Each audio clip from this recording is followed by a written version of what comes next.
Everything is but simpler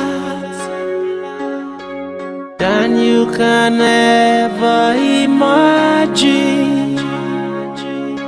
More entangled than we can conceive. You see life from the other side, and I see it from your life.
In the house, ta ló wà léyìí o, ta ló wà ní ọgbà yẹn, ọmọ.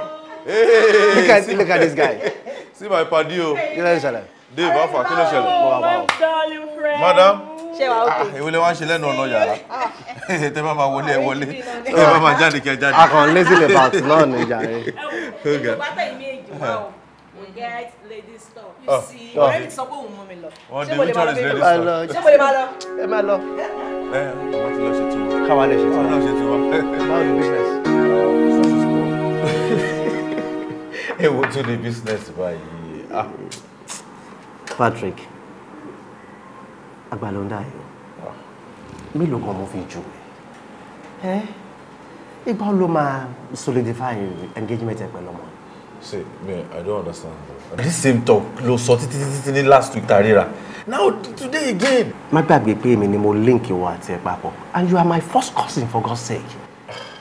See, gbogbo ìtẹ̀sọ̀ yìí, I don't understand really. We're cool. I know you are cool, but you need to solidify this engagement. Solidify o láti fẹ́ solidify. Ṣé bẹ́ẹ̀ mi àti ẹ̀lájọ́ ọ̀run flow kiri yìí? Verbal engagement ẹ ṣe lórí pa máa dúró lé haba. Wọ́n ṣe nǹkan bẹ́ẹ̀ ni, ọmọ Yorùbá ni ẹ́. Whatever it takes, we are ready to follow you. One nǹkan kan ṣe, solidify and act. Solidify and act. Oh, nice one. Mo tẹ̀ ti gbọ́ náà, mo gbọ́ ti last week yẹn, mo dẹ̀ gbọ́ tẹ̀ nínú. Dẹ̀ nígbà tí sọ́dọ̀rin, òun láti wá nǹkan kan ṣe sí ni. Act. That's what I want. Sọ pé mo ti gbọ́. Just keep sọ pé o gbọ́ act ni. Why should act? Act. Okay, I'm good. Ọmọ Yorùbá ni wá àmọ̀ bọ́ ṣe ń ṣe náà lórí iṣu lọ́kà. Solidify, right? Solidify? Act it. Solidify, act it. Finally. Àbí, látàárọ̀. Honestly. We want it to another. Oh, anyways, àwọn ń jáde lọ ní àpẹẹrẹ ní fun. Fun. Gbogbo ìtẹ́ tí ṣe inú ilé kan. Kò tí ì lọ wà. Yà lọ àbí? No. Jókòó. Èmi àtọ̀rẹ́ mi ni o. Ẹ̀yin nìkan. Just us only. Yes. Àwọn ò lè mọ bó ṣe ní fún. No. Ẹ ṣàfàwálẹ̀ jẹ́ ká ló gbádùn ara wa. Ẹ máa sọ̀rọ̀ yín. Jẹ́ kó máa. Gbogbo ìtẹ́ tí sọ́nù ilé kan kò tó ni. Let them go. Everything is but simple. Ladies, wọ́n ti yọ wá setting. Kí ló fẹ́ jẹ? Jẹba wo ṣe bí wọ́n ṣáà ti lọ tí wọ́n. Don't forget my cooking prowess o. Èwo tí Ọmọ pọ́dọ̀ ọ̀dọ̀ wa nígbà tí máa ń jà ẹ́ sí. Mo ń ṣe yá tì. Wọ́n ti yọ wá setting. Jẹ́ kó máa lọ. Kí ló fẹ́? Kí ni gbogbo nǹkan tó máa lọ jẹ chicken chips gbogbo ẹ̀ kí ni wọ́n fẹ́ jẹ ń bì? Kí ni wọ́n fẹ́ ìwọ sọ tí màá ti ní dára fún ẹ. Wash it. Kí ló fẹ́? Kí ni kí n kebab fún ẹ? Chicken kebab.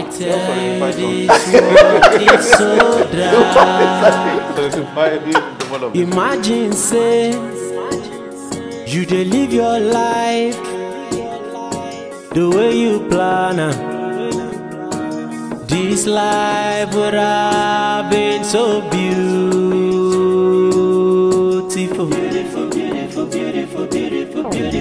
lọ́dọ̀ tèmi 1 + 1 2 ló jẹ́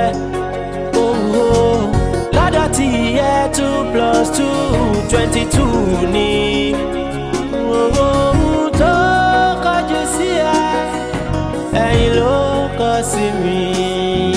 But you and I know say this life is so unfair. Because life itself is selfish. Kí wá la fẹ́ bá kádàrá sọ? Kí wá la fẹ́ bá yànmọ́ sọ? Everything is but simpler than you can ever imagine. Right and good that we can conceive. You see life from the other side, and I see it from my own side. I tell you this world is so dark. Imagine say you dey live your life the way you plan this life without being so. These people come there. We want an answer to this question.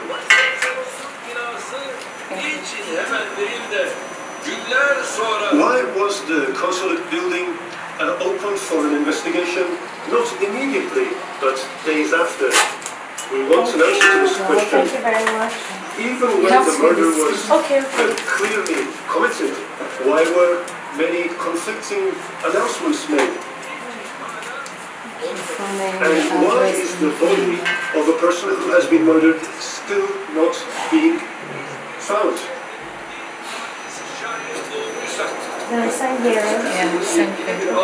If the body has been given to someone collaborating with the incident, this is what official announcements is. Then I'm asking this question: who is this collaborator who has taken possession of the body? Because it's not just anyone who's saying this.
Get your filthy hands off me!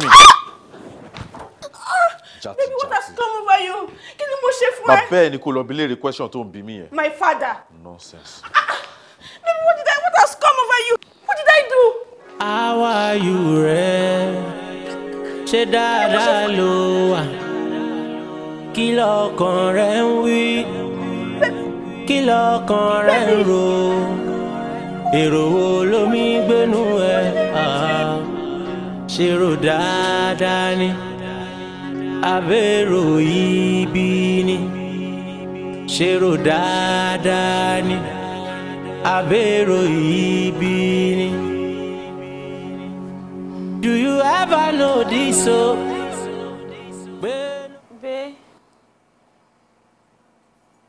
baby. Kí ló ṣẹlẹ̀ báyìí? Kí ni gan? Ṣé mo lè bẹ́ẹ̀ sọ? Àfi mi lẹ̀ gan, kí ni? Ṣé o tún lè sùgbádùn nínú ilé ẹ̀ ni? Kí ni which one is baby? Mo jọ baby lójú ẹ̀. Ìgbà kúrò fún ẹ. Babe. How are you, rẹ? Ṣé dáadáa ló wà? Kí lọkàn rẹ ń wí? Kí lọkàn rẹ ń rò? Wo mi ò lè parọ́ fún ẹ, ọ̀rọ̀ Becca ti sú mi. Ó ti sú mi. Patrick, listen to yourself talk. You've been here for the past 1 hour, and you've not been able to say one thing in particular this lady has done to you. That's the point. That's the point. You're always defending her. You need only year. Patrick, see, you are my blood. My kind advice to you will be, if you don't marry this lady, you might marry wrong, and it could be pathetic.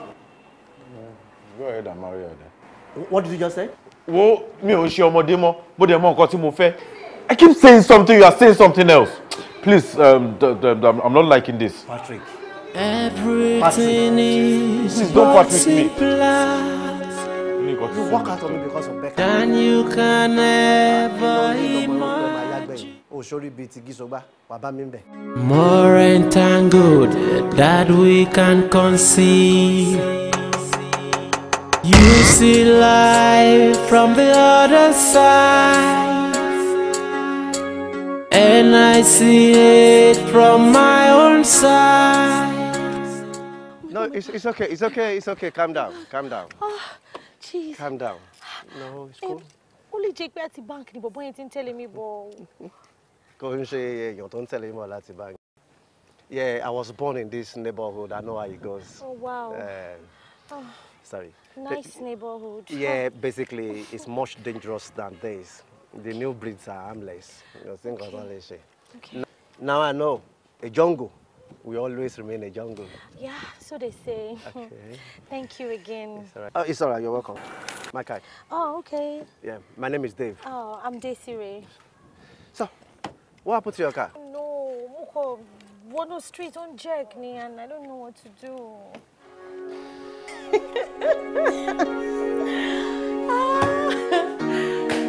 know why I told you to give him a chance then. Now I understand. Dave is a good man with great reputation and integrity.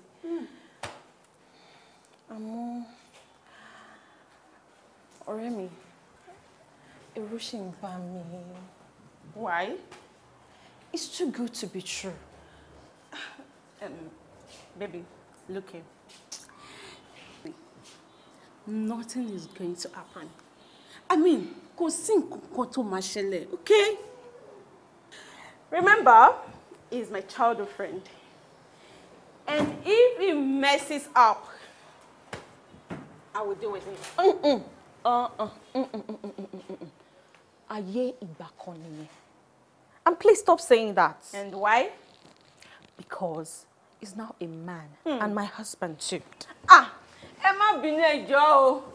Wọ́n ti ní tí ìyàwó àtọkọ tọ́rọ̀ wọn bá ti wọ̀, ẹ má gbá láàrin ọ̀sẹ̀ ẹgbẹ́ kan ni. Ẹ má bínú o. Ẹ ti bínú. Bínú. Ẹ má bínú. Bínú. Ẹjọ́, I go love o. Ẹjọ́ jẹ́jẹ́jẹ́jẹ́ ni o. Abẹ́ni wé kíní, ìgbà táwọn sọ den, ó sáré kíní kan, mi ò ṣe wá sí ẹnu ẹ̀ ń dùn, ó ń dùn sọ̀rọ̀. Obìnrin. Èmi wá dá láàrin náà àbí. Àwọn kan àrọ́kọ tó máa gbé wá sílé báyìí. Oh yeah? Kí ló ṣẹlẹ̀? I don't get it. Babe, o ní believe kó sọ pé ìwọ̀n tí rí Patrick láti jẹrin. Oh, kí lẹ ti wá ṣe sí? I don't get that. Kí lẹ ṣe sí? Ṣé ti pé ni? That's not even the news. Èmi àti ẹjọ́ lọ ṣe shopping. Guess what we saw? I rí Patrick with another lady. Kò tún tán síbẹ̀ o. Patrick pretend bí pé òun ò mọ̀ wá rí. Irọ́ nìyẹn. Tí o bá mọ̀ rí kò mọ̀ wọ́n rí ni. It's gonna be okay, yeah? Becca, stop now. Getting better too. Yeah, hello, yeah, Patrick Emily. Kí ló ń ṣẹlẹ̀? Kí ló ń ṣẹlẹ̀ tí mo gbọ́ nínú ilé? What's going on? You moved on? So you abandoned your own house, you said you moved on. What kind of nonsense are you? Hello? Okay, guys. Becca, everything's gonna be alright. Shoti one koje. No, she has not. Yeah. Try fix her up, yeah? One coffee. Just don't know.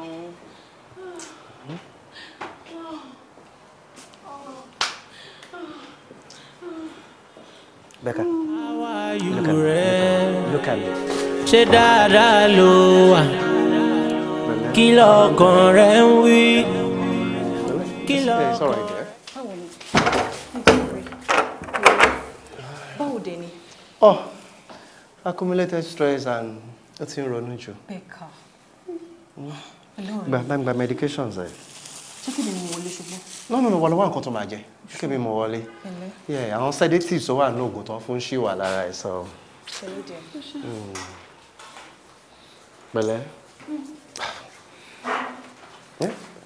Ọmọ olórí bíi orí gíṣọ gbá ẹ̀. Tó bá jọ̀ ló fa ilé ìfọ̀ ẹ̀ ni. Agbọ́rọ̀ lẹ́nu. Pẹ̀lẹ́. It's good to be home again. Pẹ̀lẹ́. Kí ló ń sọ lẹ́nu? Talk to me. Tèmi yé mi o. Ó dẹ̀ yé mi gidi gan. I don't know why I have to explain all over and all over again. I'm tired of this relationship. Ó dẹ̀ kó mọ̀ gravity nǹkan tó ṣe fọmọdé yìí. Ọmọ ẹ má kó tán sí ẹ lọ́rùn díẹ̀ màlúkù. If not for me, the doctor and the divine intervention. Nǹkan tá à ń sọ ẹ̀kọ́ lára máa sọ mọ́. Kí ló tún fẹ́? I left everything for her. Yeah. Don't be ridiculous, Pat. Does she want your property? You think this lady is after you because of your material wealth? It's deeper than this. She wanted you. She always wanted you. Okay, imagine tó bá jẹ́ pé nǹkan tó ní ló fẹ́. Why would she be collapsing based on that you want to jilt her or cut your relationship off? See, bí mo ṣe ní fọkànbalẹ̀ yìí. I'm very okay with it. Let her be on her lane and let me be on my lane. It's as simple as that. It's so easy for you. Good. It's so easy for you to talk about it that way. Remember, I brought you guys together. Ó mà ní yẹjọ́ tí mo fi bá ẹ bọ́mọ ìṣòro kò tó accept proposal ẹ̀. And the same lady ló fẹ́ rí mẹ́ látọ̀. I paid for the drink already. But, Patrick. Imagine Patrick. You dey live your life. You are like walk around this way you life. plan.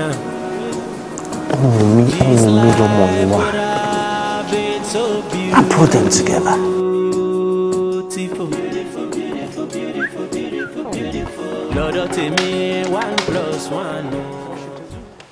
Diana, darling. What are you doing to your friend? And what should you do to your kids? No, but what? I chose to do it. Moreover, I am fine now. I'm okay. Becca, why now? But we had an agreement earlier this morning. Clean everywhere. I'm only up and out. No. Is there harm in doing that? There's harm. The doctor said, total rest. Okay. This is not my family. No. Is it because of... No, not at all. But this is not my family. Oh my God. No. Becca, don't say that again. This is your family, okay? So please. Hold on. This is your home. Family will know about the master. You guys are making me feel somehow. High five. Okay. What's it? Jẹ́ ká continue nǹkan tí mo. No, má continue ìwọ wọlé lọ mo bá ṣe ìbàlẹ̀. Ẹ bà mí jẹ́ tán.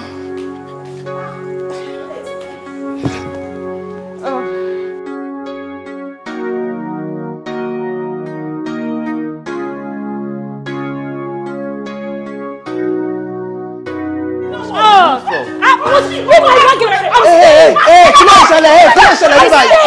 Calm down. Hey, what is going on here? Leave me back alone. What is going on? Hey, it's okay. No, not anywhere. I'm staying here. This is where I'm staying.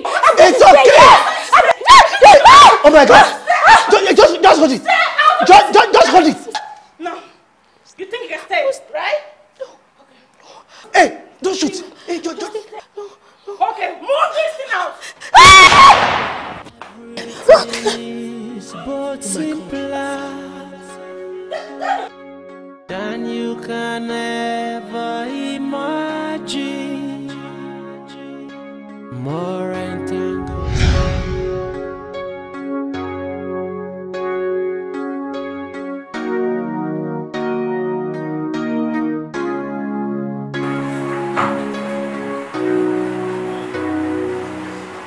Right here. Kí ló ṣe ẹ̀wọ̀sùn ni? I couldn't. What happened? Oh, dear.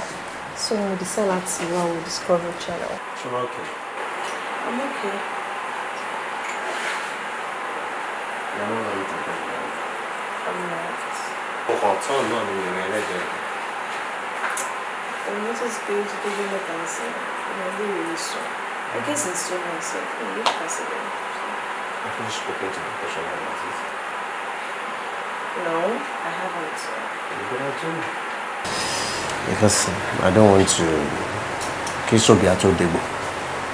Olúgan bí la kési bí Yorùbá ṣe máa ń sọ. Mo ti bẹ̀rẹ̀ pẹ̀lú àwọn òwe ẹ̀ yìí. Mo ti dé.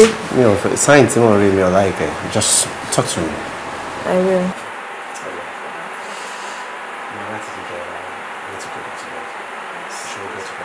No, I still. I'm very finished programming. Are you sure? I'm enjoying it. Trust me. Check it out.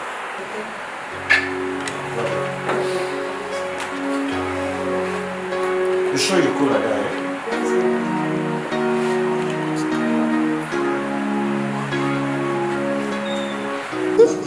No, this color will go for you. This color will go for you. No, if you're having a boy, you take the dark color. And if you're having a girl, Yeah, right. you take the bright color.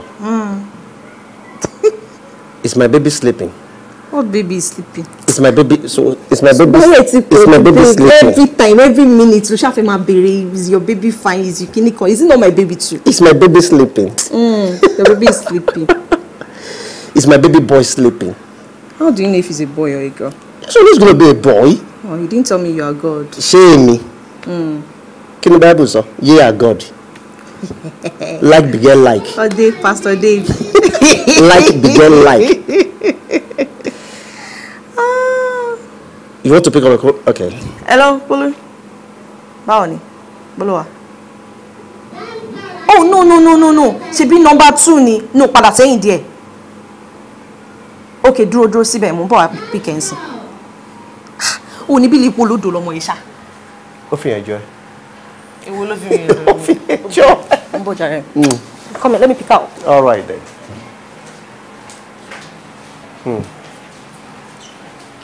God bless my marriage.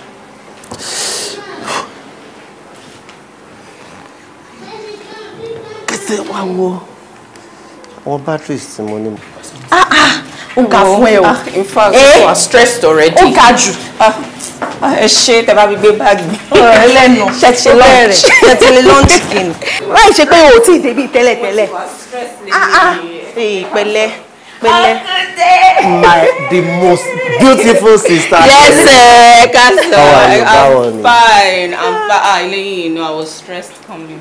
Stressed coming. Because I'm hungry. I beg you. Wá bọ́ sí kitchen wá lọ sí nǹkan tó fẹ́ fún rẹ ni. Calm down. Àlejò ni. Thank you. Anyway, light, Mama or so. Oh, trust mommy. All I must send drivers to you. Never worry. I trust her. Anyway, Jeko wali call freshen. All right, love. Okay, my gist there. All right, I trust you. All right. Ma worry, ma. Okay. All right. Ma bojo. I lost serve lunch meal. In fact, kí ni lẹ́yìn kò bọ́ sínú kitchen. Abeg jare o tún fẹ́ ṣìnà ilé ìtẹ́lẹ̀. Look at them. Fantastic set of people. Go battery tí mo ní mo fẹ́.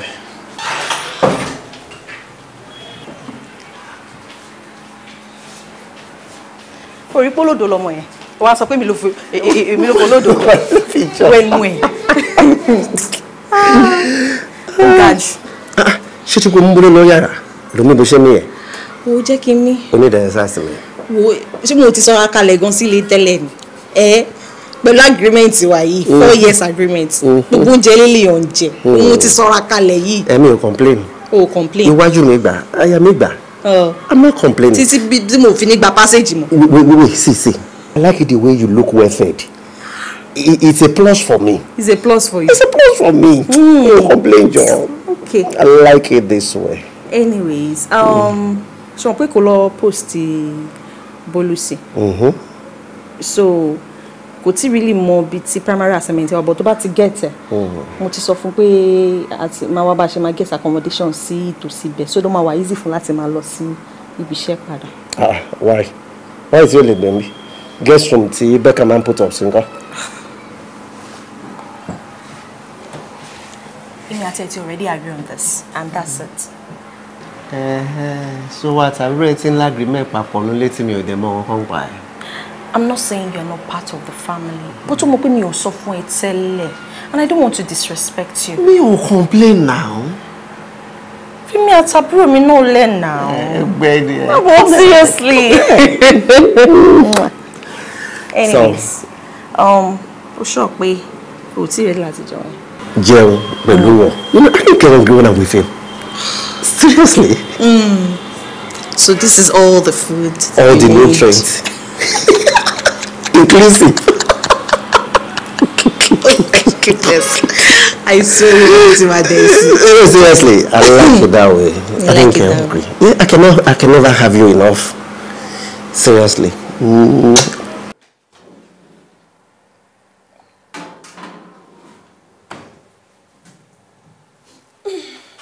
Ẹ̀gbọ́n mi. Èwo ni kí n bá yín ṣe ńbẹ̀. Orí jàre. Ẹ pẹ̀lẹ́ kú ṣe. Ó ṣe dànù. Ó ṣe lọ́rọ̀ kan tí mo fẹ́ bá yín sọ. Okay. Kí ni? Mi mọ̀ bí mo ṣe fẹ́ sọ o. Okay. Ẹ dẹ̀ ní kí n sọ̀rọ̀ báwo lè ṣe wò báyìí. Ṣebí wo náà ló fẹ́ sọ̀rọ̀ ó yá wọn gbọ́ ẹ kí ló fẹ́ sọ. Ọ̀rẹ́ yín yẹn tó máa ń wá síbí ìbàdàn gan tó pupa báyìí Aunty Becky or something like that. Becca. Oh, I'm not comfortable with that lady anytime she's around. Tell me, tó wà annoying. Why does she wear Uncle Dave's t-shirt? As in, if kò tí ẹ ṣe t-shirt nìkan, it's clothes. I don't think that's right. Right now. I know she's your friend, but kí ló dé tẹ́ ń wò mí bẹ́ẹ̀ ẹ̀dẹ̀ sọ̀rọ̀? Because how is that your concern? Why can't you just mind your own damn business? Honestly. Kí ni problem ẹ náà? Ṣùgbọ́n bí Becca ṣe jẹ́ sí mi àti Dave nílé iṣá. Becca is my best friend. Not to now talk of pé Dave friend láti ìgbà kékeré ni ọ̀rẹ́ tó ti jọ ń ṣe. So bí mo ṣe. Bẹ́ẹ̀ni gbẹnu sọ̀hún. Báwo ló ṣe débi tí o ti bẹ̀rẹ̀ sí ń ṣe kétékété nínú ilé yìí náà? Ẹ má bínú. Ẹ má bínú. Ẹ má gbà mí kí ni problem ọmọ yìí? Becca, ọ̀rẹ́ tèmi. Ẹ má gbà mí o. Mo rubbish tó ń bá mi try nínú ilé mi. Mi ò like ẹ kó máa lọ. So torí pé mo sọ tọ̀tọ̀ fún yín yẹn, ẹ like ẹ lẹ sọ̀rọ̀ sí yẹn. Ṣé mo kàn gbọ́ nǹkan tó ń sọ létí abẹ́? Kí ọ̀rẹ́ yín kó máa wọ má sọ ọ̀gá ẹ má fún mi lẹ́yìn advice. Má fún mi ní any advice. Kò sí nǹkan tó kó ẹ bẹ́ẹ̀ lọ́rọ̀ ẹ̀yìn àti Becca àbí Dave. It's not your problem. Just leave my house. Kí ló ṣẹlẹ̀? Ẹ ká sọ Uncle Dave. Báwo ni Bolu? I'm fine, sir. Don't tell me you are going. Uncle Dave, I'm leaving. You never told me you'll be leaving. Ẹ bèrè lọ́wọ́ ìyàwó yín. Diana, kí ló ń ṣẹlẹ̀? Oh, darling, I want her to leave. Jáde nínú ilé mi. Mo fẹ́ kó fi lé mi lẹ́lẹ́ ni kó máa lọ ọ̀rọ̀ ẹ̀ ti sú mi jẹ́ kó máa lọ. Calm down. You are raising your voice. Leave my house. It's all right. Billy, wait. Your sister wanted you to leave. And I'm leaving, sir. It's okay. Details over lọ́wọ́ mi. My credit account ẹ kó tó dé park wàrà láti ẹ. Oh, máa lọ jẹ́ kó tètè máa lọ nonsense ọmọ rádaràda mi ò kọ́ tó kàn bẹ́ẹ̀ nǹkan tó bá fi ṣọ́ ni kò ní ṣọ́ bẹ́ẹ̀ kò ní lọ máa ṣọ́ kiri nílé onílé. I don't know what is wrong with that. Kó máa sọ pé òun advice mi ọmọ rádaràda yẹn mi ò mọ̀ kọ́ tó kọ́ pẹ̀lú ọ̀rọ̀ ilé ayé mi àti ọ̀rẹ́ mi àti tọkọ mi àbí báwo lèyìn ó ti máa wá sínú ilé ìjọba máa sọ̀rọ̀ bí ìṣàkóso àwọn múnú bí yọ̀ kí ló dé. Bolúsí ọ̀rẹ́ tèmi kó máa disrespect Becca. What kind of rubbish is that? I cannot take that from her. Aside that, show feel power disrespectful. Kimamo say prophetic decisions here. Kí ló fẹ́ pa àwọn àti Becca papọ̀? Dave, ṣó máa ti gba tèmi àti Bolu ti wà lórí ọ̀rọ̀ yìí ni. O lè imagine kí Bolu máa sọ fún mi pé òun ò lè stand in the same space pẹ̀lú Becca nínú ilé yìí.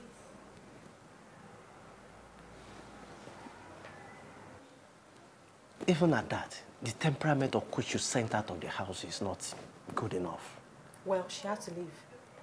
It's all right. But tó bá jáde tó délé ọ̀dọ̀ yín, kí ló máa rò pé àwọn parents ń ṣe máa rí sí? Wọ́n á ní bóyá ọkọ èmi ò fẹ́ yẹ kó dúró lé tó fi rán ìyàwó ẹ̀ sí. Yorùbá ni wá now. Yeah. I just want to make everybody happy. Babe, what you support there? Not that. No. Support them, No. No, that's what you're trying to do. You're just trying to support. I just want peace for everybody. You'll be much happier. You first of all, rárá o. Ọmọ alọ́kọ ẹni ò fẹ́ jẹ́ kó dúró ló ṣe tìyàwó ẹ̀ sí. Wọ́n dẹ̀ ní mọ̀ pé mo mọ̀ ń pa ẹ̀. You shouldn't have sent her away, regardless. Hello, Dave. Yes, I'm home. Only believe in what the doctor said for me. Just wait now, only believe it. So please can't simuloshi. Doctor says we twins. Lo wà nínú mi. Yes, double blessing. Oh yes, this calls for the celebration. I can't wait. Okay, I'm waiting for you. All right, darling. All right, bye. Honey?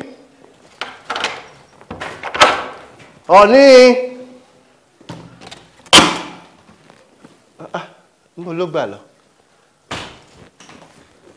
Ìyá Ìbejì ń kí yín o. Ó ní ẹ lówó ẹbí mọ́. Ó ní ẹ tajà ẹ jèrè o. Did you just confirm that doctor said we're expecting twins? Honey?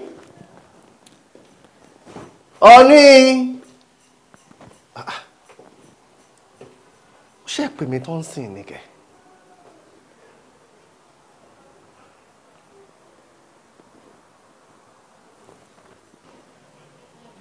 Everything is but simpler than you can ever imagine. More entangled that we can conceive. Wedding band. You see life from the other side, and I see it from my own side. Hello, Dave. I am sorry I have to do this. Never had the intention of staying with you this long, but so unfortunate it came up like this. I have been married before, and my husband is a Nigerian based in the States. Due to medical condition, we were unable to produce a child on our own. Thank God. God used you to answer our prayers. Don't bother looking for me because by the time you get this, I am on my way to the States. If life permits, we will meet again. Regards. My twins! But you and I know, say this life is so unfair. Whoa, because life itself is selfish.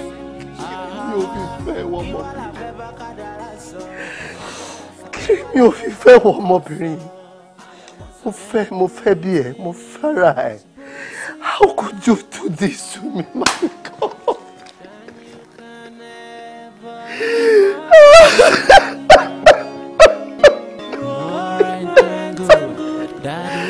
My children, my twins, I waited forever. I didn't rush into marriage so I can get a better woman. How could you? This world is so dark. What did you just tell me on phone? She did what? Dave, talk to me. Dave, talk to me. What happened? Dave, talk to me. She just left. She left? She just disappeared. She did what? She's gone. No. Tell me this is not true. That was it. I came home. I saw that. What has come over? I don't know. I can just. Jesus Christ.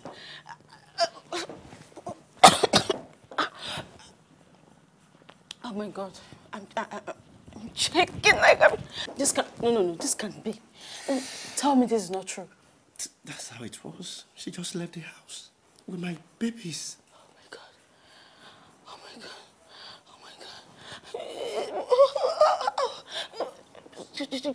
Just calm down, okay?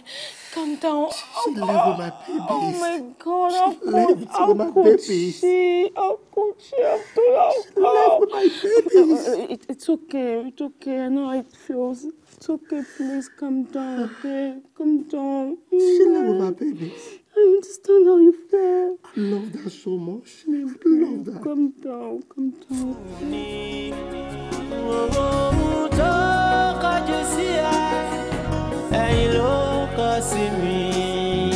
But you and I know, say this life is so unfair. Whoa, because life itself is selfish. Dave. Dave. No. Má sọ fún mi wípé orí ìrònú ìlò ìwà. Má sọ fún mi pé oye ìrònú because of Diana. Let bygone be bygone. Jẹ́ kí yẹn lọ náà. Ó ti ṣe títí ẹni yẹn. And come to think of it, lórí burúkú lọmọ yẹn o. Ṣé mo kọ́ mi rádaràda tí ò ní ìran ni ọmọ yẹn mi ò ní introduce ẹsẹ̀ kókó fẹ́ náà o. I won't. Oh my God. But you know what? Ìyẹn ti lọ́rọ̀ ni I lè dwell on that. I'm sorry. Mi lè máa wẹ̀ pé kò máa rò kò máa ṣe báyìí. I'm so sorry. Jẹ́ kí yẹn lọ. Don't think about it anymore, okay? Just let it go. Please. See, I'm here for you. You know what? Mo mọ̀ pé o ò ní so oúnjẹ because mo mọ̀ pé o ti di bachelor báyìí. Ìgbà tí mo ń bọ̀, mo ti ra foodstuffs. I am going to cook for you because I know you don't eat out. Don't think about her anymore. And you'll feel the difference this time around. Okay.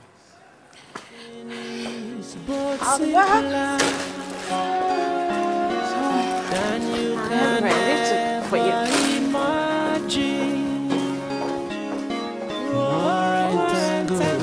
That we can conceive. You see life from the other side, and I see it.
so sorry, Dave, if my questions are becoming too much. No problems. Okay. So one last question before I take my leave. Have you ever suspected your ex-wife? I beg your pardon. She's my wife. Òrùka ìfẹ́ tó ṣì ṣe mí àti ẹ̀ papọ̀ rèé. She's my wife. Ìyàwó mi ni. Okay, I'm so sorry, sir. I'm sorry. Not my ex. I've said not my ex. She's my wife. I'm sorry. I've told you repeatedly. She's my wife. She's not my ex. Okay, I'll just take my leave. She's still my wife. She's still my wife. She's still my wife. I'm really sorry, okay? Everything is going to be fine.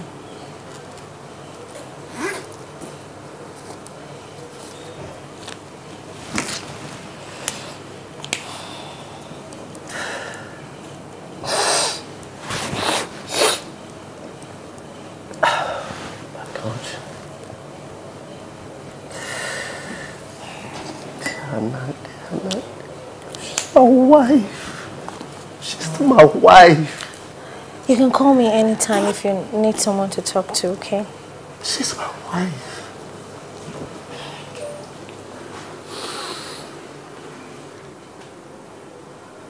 I hope you can understand.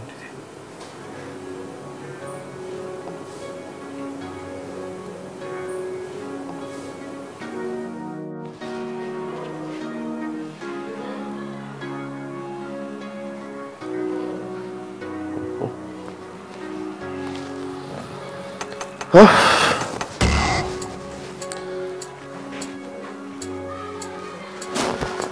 stuff. Oh, there you are. Yes. Where are you heading to? Office, of course.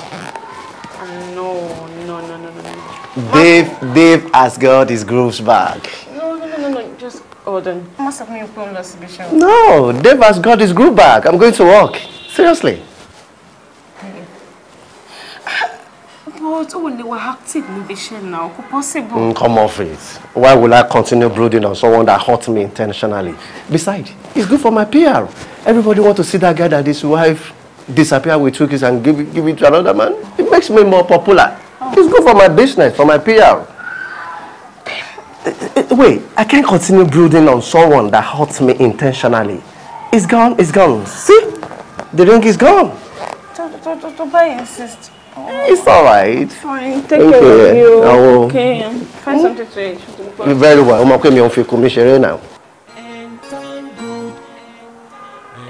thank good. Life is more entangled than we can conceive.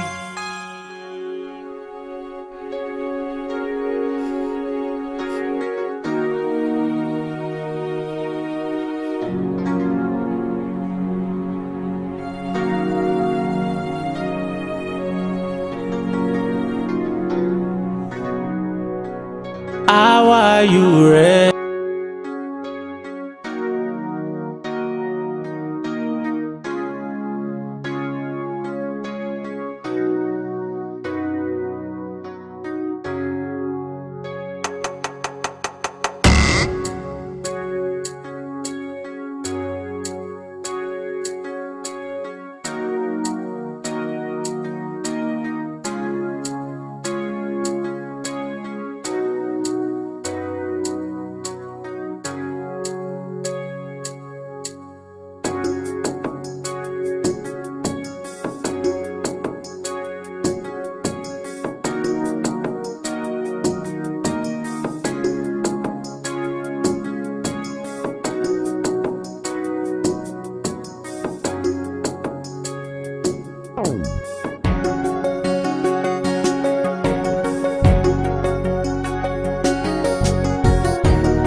Jimole. Are you serious?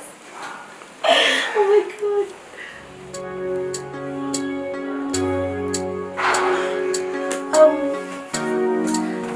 I'm sorry. You need to go now. But we just got it. Yes. I have to be somewhere urgently. Okay. It's all the alright. time. It's alright. Okay. I understand. I told you, I'm a very patient person. It's okay. Okay.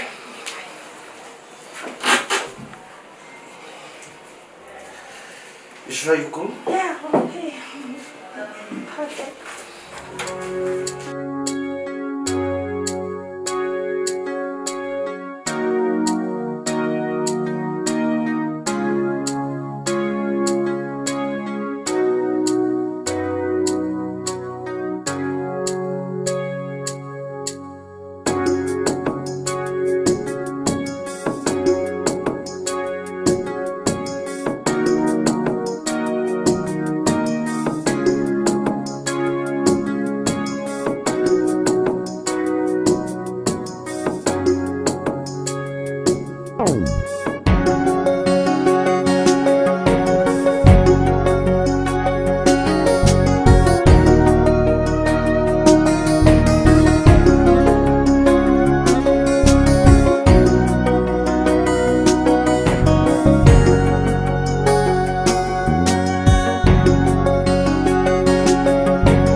Dave, ṣé mo lè béèrè nǹkankan lọ́wọ́ ẹ? Yes. Go ahead. Okay. You don't even know me, and yet you say I'm like an angel sent to you. That's funny. Oh, that. You say, you might be right about that. Okay. You say, ever since we started talking, you really changed my life for better. I was once a happy, bubbling guy. But with you now, I'm much happier. You know, better, but I'm much happier with you. Really? Yeah. Oh, sorry, my phone.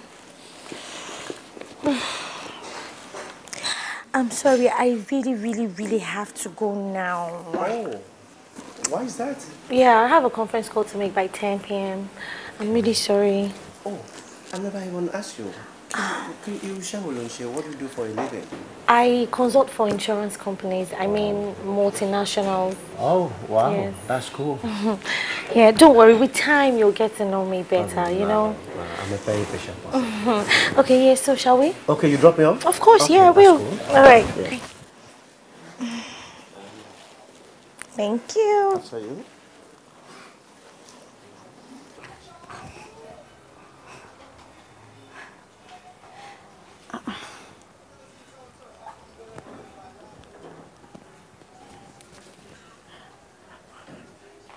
I shouldn't have been.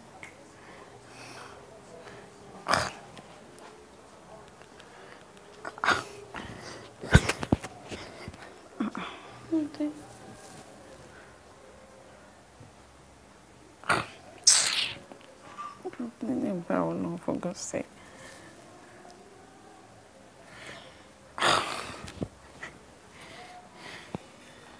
What do you pick on me? Why?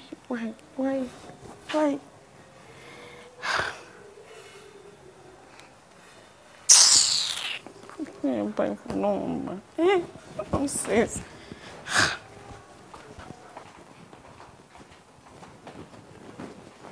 Dave.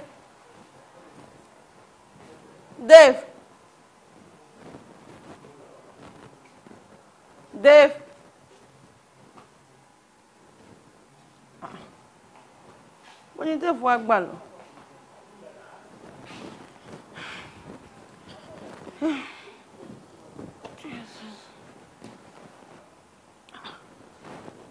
What did Dave work?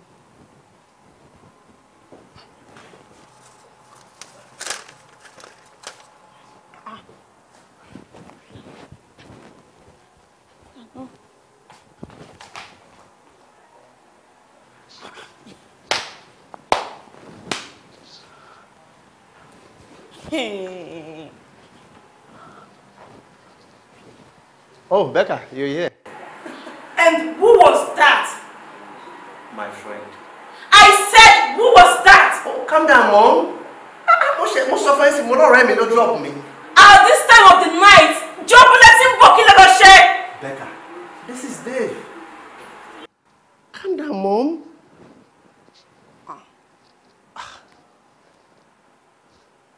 Dave. Dave. Whoa! Dave. She's three, and we wish avoid me not to enjoy. Not at all, don't go there. I just want to have fun. I cannot continue brooding because of what your friend did to me. I need to move on. Never said that. Kuribe, calm down. No, Kuribe. No, don't worry. Don't feel like that. Seriously.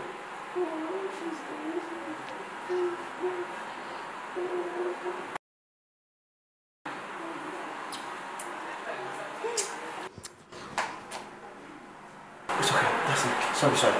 It's alright. It's fine. No, it's okay. Hey. No. You're missing Patrick, ain't you?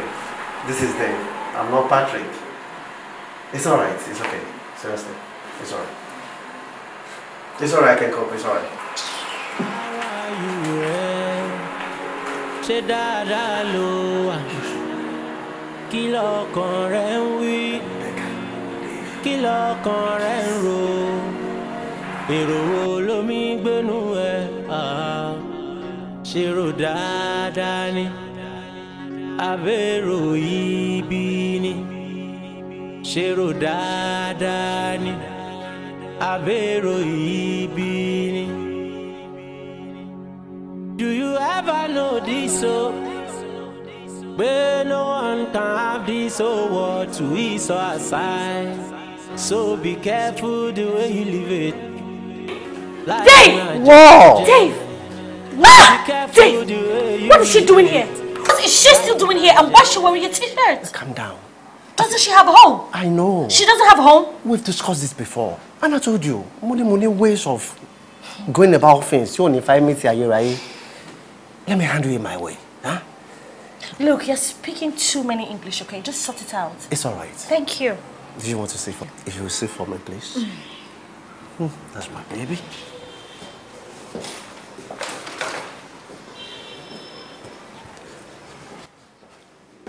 And what's that supposed to mean? You know, nonsense, lady, you're so fresh. Can you not call her a whore again? She's Ashawa. I want you to stop. Calm down. Ashawani. That lady over there is the woman I'm going to marry. Can you imagine? Seriously. Dave! Dave! Hey, lady, you want to marry? This thing! Huh? Can you calm down? Dave, Josh, you're going to kill it, boy. Why, Jenny? Friendship of how many years there? Eh? Dave, look at you. In less than 6 months. Under my foot. Don't bring Diana into this again. Won't I live my life? Won't I live my life? That woman is going to be my wife. Ìyàwó mi ló dúró yẹn. Ìyàwó tí wọ́n máa fẹ́ nìyẹn. Yes, of course. Okay. It's fine. I'm happy. Everything is but simpler than you can ever imagine. More entangled that we can conceive. Yes, we are. I love you. I love you too. Tèmi 1 + 1 2 ló jẹ́. Lọ́dọ̀ tí yẹ 2 + 2 22 ni. Tó kọjú sí ẹ̀yìn ló kọ sí mi. But you and I know, say this life is so unfair. Whoa, because life itself is selfish. Kí wá la fẹ́ bá kádàrá sọ? Kí wá la fẹ́ bá yànmọ́ sọ? Everything is but simpler than you can never imagine. Entangled that we can conceive. You see life from the other side, and I see it from my own side. I tell you this world is so. Hello, babe. You are the reason why I'm happy. Seriously. Imoloa. Okay. If no only. My intention of a little bit on internet and Dave! Hold on. Dave! Kilo share Becca. What came over you? What's your point? I'm wondering what to share. Can you don't dislike me? What are you saying? Just shut up. Shame your daughter on me. Look at me. Shame your daughter on me. Shame your to the canoe city. Dad, stop for me. She walking. She sharing more any. Calm down. Shame your king. She me. The Nisuru. Shut up. I'm still talking. Just shut the hell up. Do you want to calm down? You are talking to Dave. Shut up. This is the waited. Oh my God. For so long. Becca. Can you calm down? You think this is a joke? Calm down. Okay. Please listen to me. I listen. Okay. Listen, God. I'm listening. Dave. I'm listening. Láti ọdún tí wọ́n ti mọ̀ ẹ́. Láti ọdún tí ìpínlẹ̀ ti ń ṣọ̀rẹ́. Ohun tí ẹ dín ìwé fi pípọ́ tẹ kẹ́nu sí mi. Ohun tí ẹ rọ́wọ́ pọ́bìnrin ní mi. Àbí èmi wá di stranger nínú ilé títí ẹ. Èmi wá débi kàmádé ni màmá ṣe bí ẹni tí ò mọ̀ bí. I will do all your biddings. Yo! I will do your biddings. Yo! Èmi di stranger nínú ilé títí ẹ. Láti ọdún yìí Dave. Láti ọdún yìí débi pẹ̀lú ẹ ti wà. Oh, let me see me! It's okay. Let me the stranger! It's okay. Let it here. It's okay, calm down. Yo! We can walk. You're deaf! Shut up! Motisho. You what? Motisho. Listen! Listen and listen good! And as for your cousin, Patrick! Becca, my chest. Shut up! Shut up! I never liked him! Your fiancé? Please shut up, Motisho. I never liked him. Patrick, àárín mi àti ẹ̀ ò tún gún mọ́ láti ní lọ. Gbogbo nǹkan tó ń jẹ́ káàárín obìnrin àti ọkùnrin gún ó di gbére láàrin mi pẹ̀lú ẹ̀. Nítorí wípé àjàtúká báyìí òun ni tàgbá àárín. Èyí tí ń bá wá níbí ní èní yìí àràárọ̀ mọ́. Torí pé àbá tí alágẹmọ bá dá òun lòòṣà òkè ń gbà. Kó rí bẹ́ẹ̀ kó ṣe bẹ́ẹ̀. Lọ àbálẹ̀ èṣù. Mo jẹ́ kó hate mi, mo jáde nítorí ẹ̀ kó hate mi. Oh my God. Mi ò lọ́kẹ̀ ìwọ ni mo lọ. Momo, I know. Ìwọ ni mo lọ. It's okay. I never thought it would last this long. Damn it!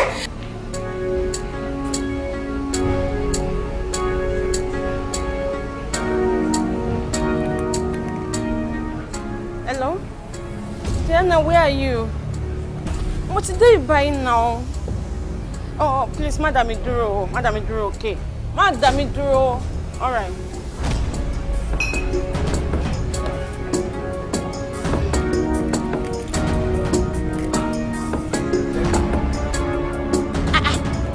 Dave, you know what are you doing here? I should be asking you. Come here. Look at you. Look at you, what? You want to see place? Can you imagine?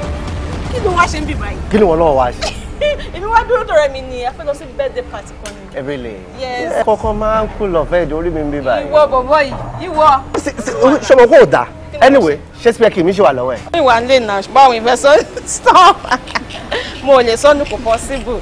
Close ló wà ń lé. Àtìgbà tí wà àti Patrick ti ní mi ò ti gbúrò ẹ̀ mọ́. Ó ní mi ò ti gbúrò ẹ̀ mọ́. Okay, bí ní òjé kárí tọ̀run. Àbí Patrick ni òjò ráyè. You are my own.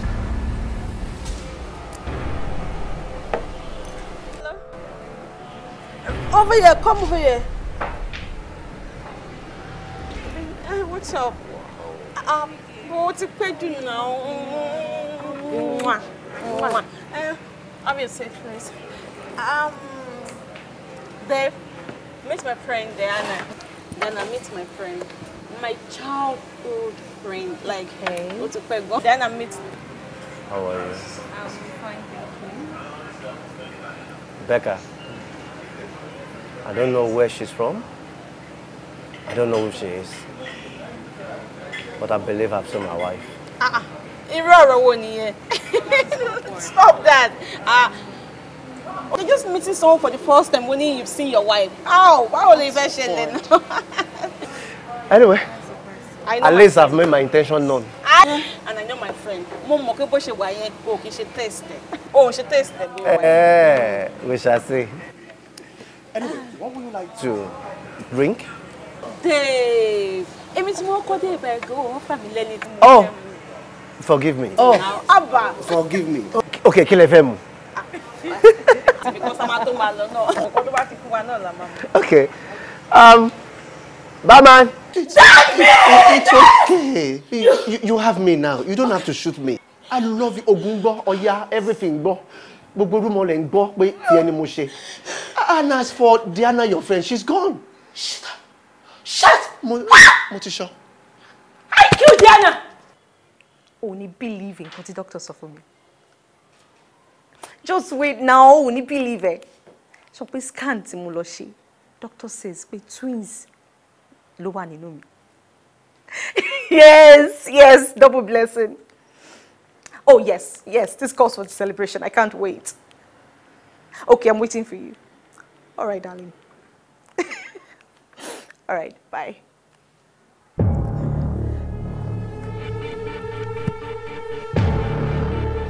Please, don't kill me. Please. Nice. Don't kill me. Well done. At the end of the day, we'll move you down to calm. But to power try. I mean, to dear. Láti àwọn neighbors say. You will die! But before then, now, write the letter. Shima letter, you know. Write the letter. Okay.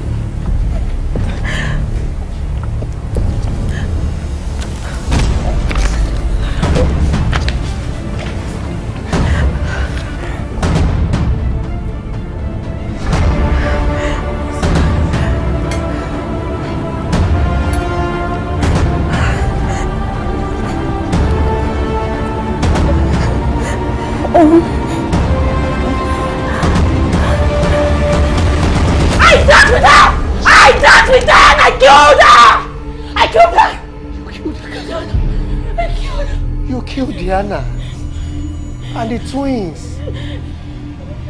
You killed Diana and the twins.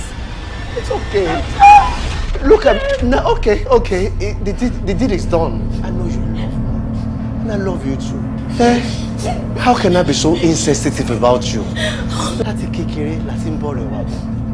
Èmi ni mi ò wá pàdé. Gbogbo obìnrin tó ti wá sí life tó ti lọ. Ìwọ nìkan ló dúró tì mí through thick and thin. I love you. You have me to yourself. You don't have to. You don't have to. You know I love you. Oh my God. Kí ló ṣẹlẹ̀? Mo ti rí bọ̀. I'm Inspector Desiree Johnson from the State CID. Police. All the... Forget that, Dave. You. She was going to kill you. She will leave if she gets to the hospital in 30 minutes. I have your conversations recorded and already called for backup and the ambulance to be here. I didn't know what the situation will be like, so I had to do something. Oh my word. Alpha Echo, where are you?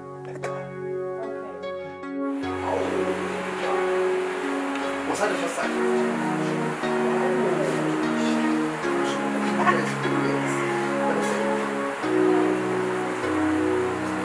Oh, he did it again.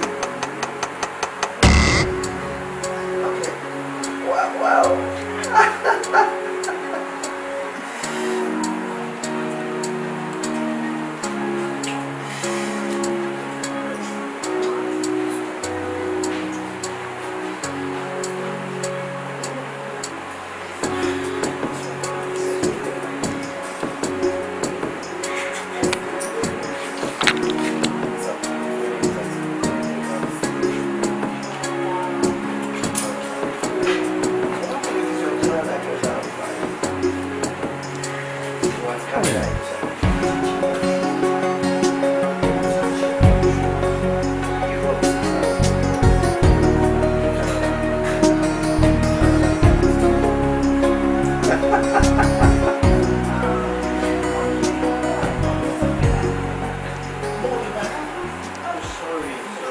Everything is but simpler than you can ever imagine. More entangled that we can